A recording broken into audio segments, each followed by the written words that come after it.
Kerajaan Cirebon dan Banten merupakan salah satu kerajaan Islam Indonesia yang sempat menyumbangkan pengaruhnya terhadap perkembangan ajaran Islam di Indonesia.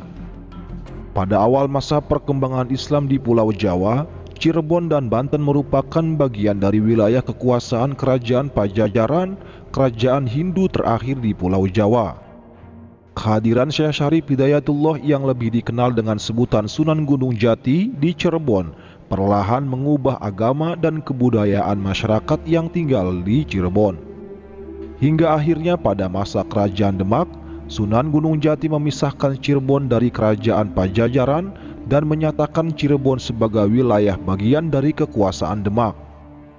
Karena perkembangan Kerajaan Demak yang terus diliputi oleh konflik berdarah, Sunan Gunung Jati melepaskan wilayah Cirebon, Jayakarta, dan Banten dari kekuasaan Demak. Menjelang wafatnya, Sunan Gunung Jati menyerahkan wilayah Banten dan Jayakarta untuk diurus oleh putranya yang bernama Hasanuddin, sementara wilayah Cirebon diserahkan pada putranya yang lain, yakni Panembahan Ratu. Panembahan Ratu wafat dan digantikan oleh putranya, yaitu Panembahan Girilaya. Setelah Panembahan Girilaya wafat, kerajaan Cirebon terpecah menjadi dua, yakni Kesepuhan dan Kanoman.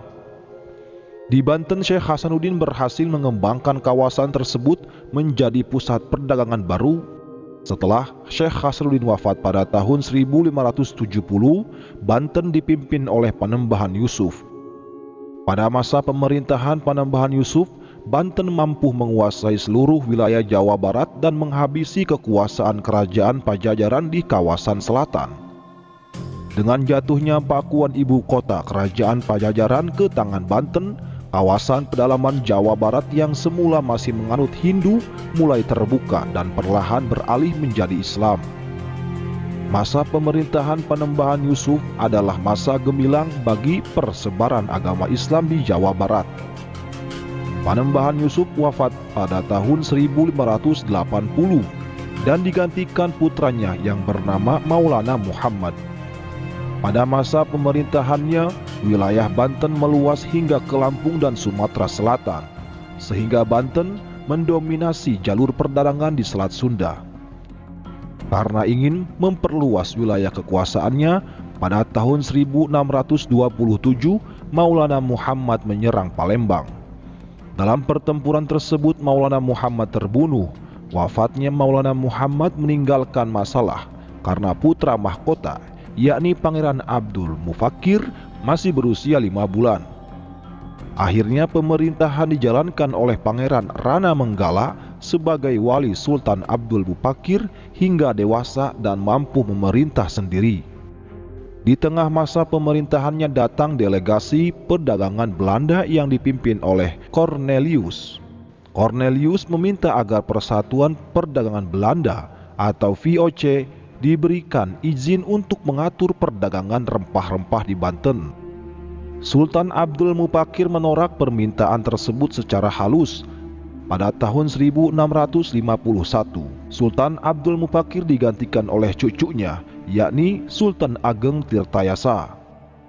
Berbeda dengan kakeknya, Sultan Ageng Tirtayasa bersikap lebih keras terhadap para pedagang Eropa yang menurutnya tidak tahu tata krama. Tercatat bahwa pada masa pemerintahannya, kapal-kapal dagang Eropa dilarang berlabuh di pelabuhan Banten. Walau begitu, Banten tetap menjadi pusat perdagangan yang dikunjungi para pedagang Asia. Pada saat tersebut, VOC telah menguasai Jayakarta. Mereka mengubah nama Jayakarta menjadi Batavia. Karena lebih sering mengurusi masalah luar negeri, maka Sultan Ageng Tirtayasa mengangkat putranya, Pangeran Anom, yang diberi gelar Sultan Haji untuk mengurusi masalah dalam negeri. Keadaan ini dimanfaatkan oleh VOC pada tahun 1680. VOC berhasil menghasut Sultan Haji untuk memberontak kepada ayahnya. Maka pecahlah perang saudara antara tentara Banten yang setia pada Sultan Ageng Tirtayasa dengan tentara Sultan Haji yang dibantu VOC. Sultan Ageng Tirtayasa yang semakin terdesak ke pedalaman berhasil ditangkap pada tahun 1683. Sultan Ageng Tirtayasa ditawan di Batavia hingga wafat pada tahun 1692. Setelah itu, Sultan Haji berkuasa menggantikan Sultan Ageng Tirtayasa.